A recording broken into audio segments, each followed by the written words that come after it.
Kali ini saya akan membahas mengapa orang menolak PP atau persembahan persepuluhan.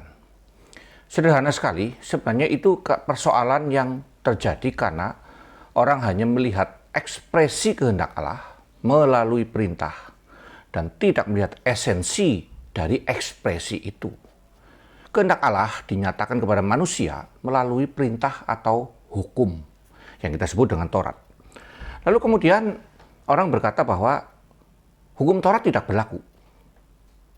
Tanpa menyadari bahwa hukum Taurat diberikan kepada kita. Sebenarnya istilah hukum Taurat juga keliru ya. Hukum itu Taurat, Taurat itu ya hukum.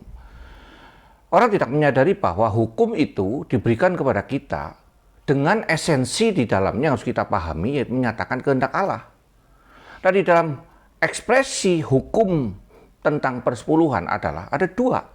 Pertama bicara keadilan, karena bagian daripada orang Lewi dibagikan kepada suku yang lain, itu yang pertama.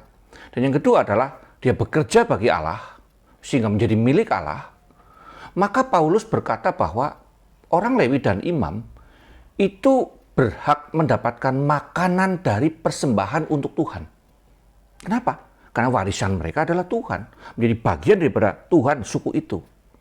Nah tentu kalau kita melihat dari dua hal ini, yaitu satu tentang keadilan di mana hak tanah orang Lewi diberikan kepada suku lain, lalu yang kedua bahwa persepuluhan adalah bagian daripada pemeliharaan Tuhan terhadap pekerjaan Tuhan, terutama di dalam memelihara para hamba Tuhan, orang tidak akan terlalu memusingkan dengan ekspresi tulisan yang berbicara soal persepuluhan.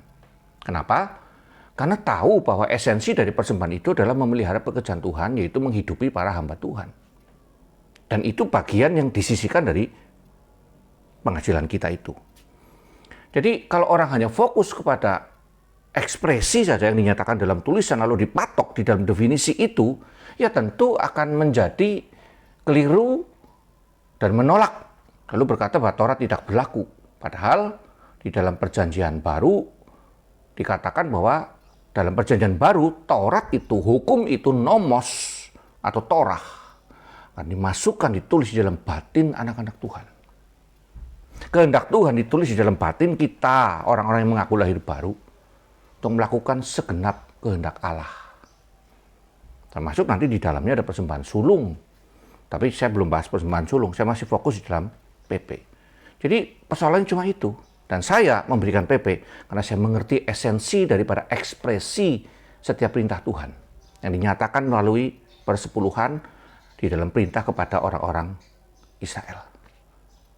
Jadi bukan saya menghidupkan legalisme, tetapi saya memasukkan hukum itu ke dalam batin saya dan saya kerjakan kewajiban-kewajiban itu dengan sukarela. Henok Wok.